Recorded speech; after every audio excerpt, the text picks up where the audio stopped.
मैं शमशेर खान शाहचार्य गणित राजकीय कन्या महाविद्यालय चोमू।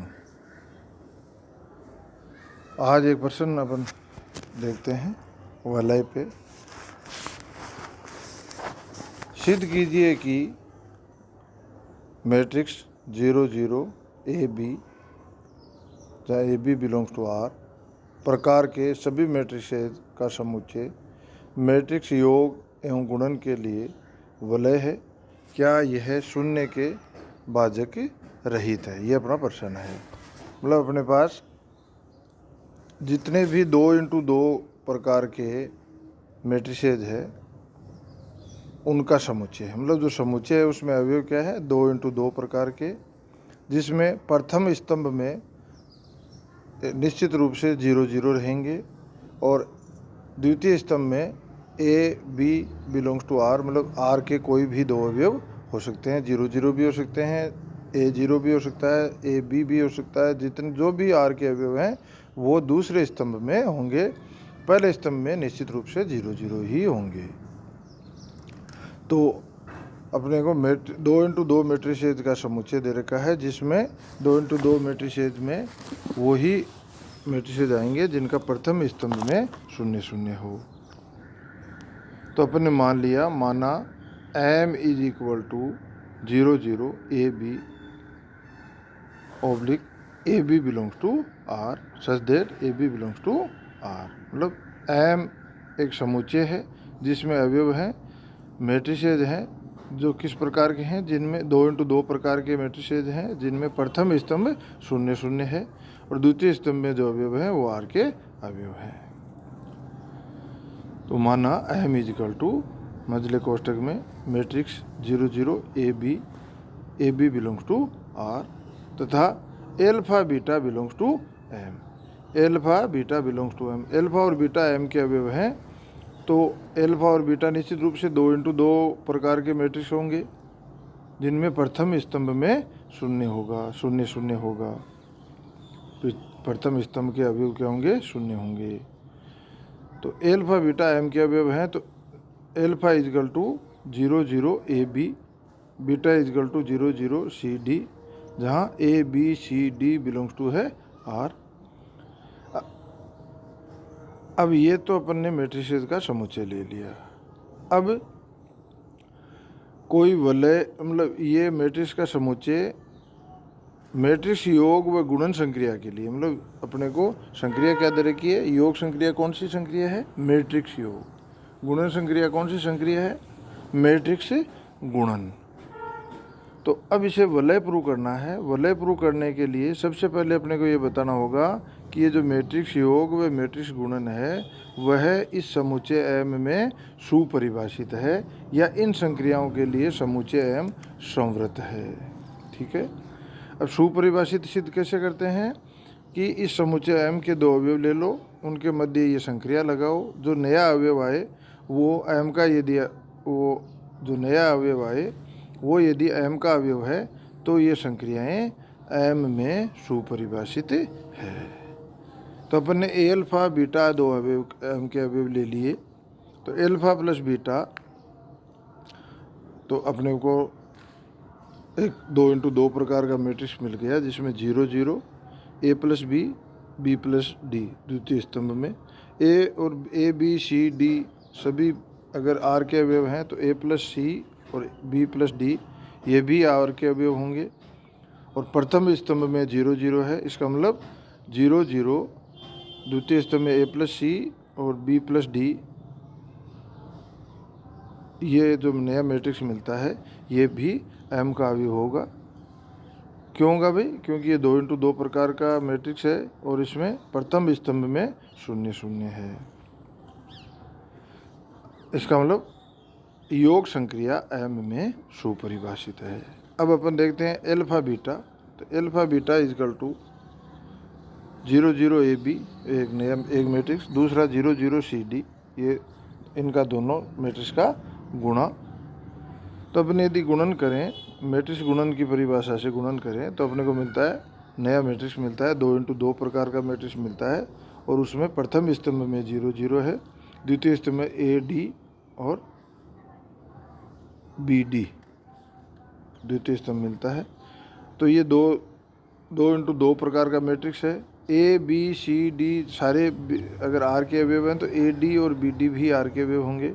इसका मतलब ये जो ए अल्फ़ा बीटा का रिजल्ट मिला है अपने को, परिणाम जो अपने को मिला है मैट्रिक्स 2 इंटू 2 मैट्रिक्स के रूप में, वो भी एम का अवयव होगा। इसका मतलब alpha beta belongs to M, then alpha beta belongs to M, अर्थात मैट्रिक्स गुणन संक्रिया एम में सुपरिभाषित है। तो अपन ने एल्फा एम का अवयव लिया, बीटा एम का अवयव लिया, एल्फा प्लस बीटा एम का अवयव प्रूव कर दिया, एल्फा बीटा एम का अवयव प्रूव कर दिया। इसका मतलब क्या हो गया, मैट्रिक्स गुणन एवं योग एम में सुपरिभाषित है। तो सबसे पहले तो अपने को क्या चाहिए था कि इसे वलय प्रूव करना है, तो ये जो संक्रियाएं दे रखी है वो इसमें सुपरिभाषित हो, मतलब जो अपन ने समुच्चय लिया है एम उसमें सुपरिभाषित हो।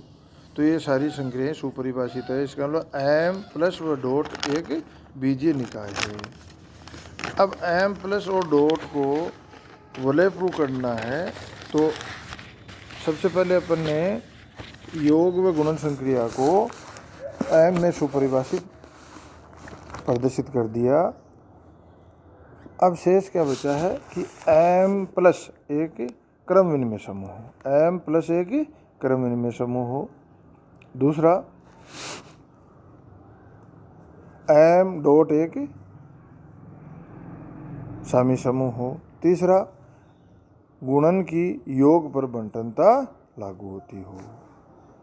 अब साचर्यता के लिए, अब साचर्यता वलय के लिए यदि वलय प्रूव करना है तो साचर्यता दोनों ही संक्रियाएं साचारी होनी चाहिए। क्यों कि एम प्लस एक क्रम विनिमय समूह है और एम डॉट एक सामी समूह है। तो एम प्लस क्रम विनिमय समूह है तो समूह के लिए साचारी होना जरूरी है। एम डॉट सामी समूह है तो गुणन संक्रिया भी साचारी होनी चाहिए। तो योग व गुणन संक्रिया दोनों को साचारी अपन प्रूव करेंगे। तो अपन ने चूँकि योग एवं गुणन संक्रिया, मैट्रिक्स योग एवं गुणन संक्रिया साचारी होता है, अतः यह एम में भी साचारी होगा। तो योग व गुणन संक्रिया साचारी। दूसरा क्रम विनिमय, अपने को क्या प्रूव करना है, एम प्लस एक क्रम विनिमय समूह हो तो उसमें जो योग संक्रिया है वो क्रम विनिमय हो। दूसरा गुणन संक्रिया क्रम विनिमय है या नहीं है उसे वलय प्रूव करने के लिए अपने को कोई ज़रूरी नहीं है। तो अपन कहेंगे कि योग मैट्रिक्स योग क्रम विनिमयता प्रूव करने के लिए अपन सीधा लिखेंगे, क्यों कि मैट्रिक्स योग क्रम विनिमय होता है, मैट्रिक्स योग क्रम विनिमय होता है, अतः यह एम में भी क्रम विनिमय होगा। तीसरा तत्समक व शून्य अवयव, मतलब गुणन संक्रिया का तत्समक प्रूव करने की जरूरत नहीं है, अपने को केवल बताना है कि ये योग संक्रिया का तत्समक अवयव इसमें विद्यमान है। तो अब तत्समक या शून्य अवयव 0 0 0 0 मतलब 2 इंटू 2 प्रकार की, जिसमें प्रथम स्तंभ में 0 0 हो, सारे मैट्रिक्स एम के अवयव होंगे। तो 0 0 0 0 भी एम का अवयव होगा। तो अपन कह रहे हैं कि 0 0 0 0 बिलोंग्स टू एम शून्य अवयव है। क्यों है भाई, क्योंकि alpha is equal to 0 0 A B belongs to M के लिए 0 0 0 0 plus 0 0 A B is equal to 0 0 A B is equal to 0 0 A B plus 0 0 0 0, अर्थात 0 0 0 0 बिलोंग्स टू एम शून्य अवयव है या योग संक्रिया का तत्समक अवयव है। योज्य प्रतिलोम alpha is equal to 0 0 A B belongs to M के लिए minus alpha is equal to 0 0 minus A minus B belongs to M alpha का प्रतिलोम अवयव होगा। क्योंकि alpha plus minus alpha is equal to minus alpha plus alpha is equal to 0 0 minus A minus B plus 0 0 A B, दो matrix है, इनका योग किया तो अपने को मिला 0 0 0 0 जो कि तत्समक अवयव है। इसका मतलब एल्फा का प्रतिलोम अवयव माइनस एल्फा एम में विद्यमान है। बंटनता, चूँकि मैट्रिक्स गुणन मैट्रिक्स योग के लिए के सापेक्ष बंटन चूँकि मैट्रिक्स गुणन मैट्रिक्स योग के सापेक्ष बंटन गुणधर्म को संतुष्ट करता है, अतः यह गुणधर्म एम में भी संतुष्ट होगा। फलतः एम प्लस डॉट एक वलय है। अब आगे भाई शून्य के भाजक रहित है या नहीं है। शून्य के भाजक रहित है तो प्रत्येक अवयव के लिए ये दो अशून्य अवयवों का गुणा जीरो नहीं हो सकता। मतलब यदि दो अवयवों का गुणा जीरो है तो निश्चित रूप से उनमें से एक शून्य अवयव होगा। यदि दो अशून्य अवयवों का गुणा किसी भी दो अशून्य अवयवों का गुणा जीरो हो जाए, इसका मतलब शून्य के भाजक सहित है।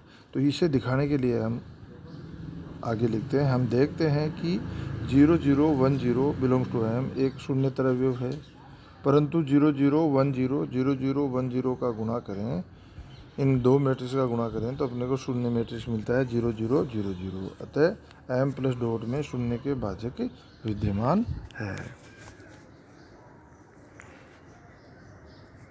तो किसी भी समुच्चय को दी हुई दो संक्रियाओं के लिए यदि वलय प्रूव करना हो तो अपन क्या करते हैं, सबसे पहले दी हुई संक्रियाएं उसमें सुपरिभाषित है या नहीं है। सुपरिभाषित है या नहीं है का मतलब दो अवयव लो, उनके मध्य वो संक्रिया लगाओ, जो तीसरा अवयव मिलता है उनका रिजल्ट मिलता है वो भी उस समुच्चय का अवयव होना चाहिए। तो सबसे पहले अपन उन संक्रियाओं को इसमें सुपरिभाषित प्रदर्शित करते हैं। फिर वलय के लिए साचर्यता योग संक्रिया व गुणन संक्रिया दोनों पे लागू होनी चाहिए। मतलब योग संक्रिया व गुणन संक्रिया दोनों संक्रियाएं साचारी होनी चाहिए। फिर योग संक्रिया का तत्समक अवयव विद्यमान होना चाहिए।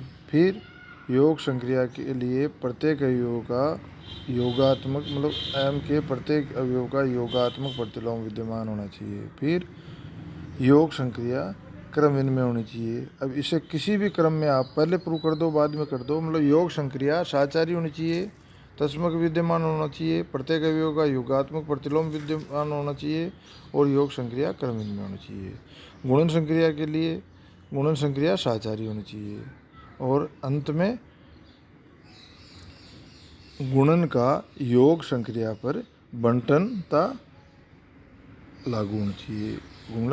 गुणन संक्रिया योग संक्रिया पर बंटन गुणधर्म को संतुष्ट करता हो तो वो क्या होगी, वलय होगी। और अशून्य शून्य के भाजक रहित या सहित कब होगी, जब दो अवयव अशून्य अवयव के मध्य गुणन संक्रिया लगाएं और शून्य अवयव आ जाए तो वो शून्य के भाजक सहित होगी।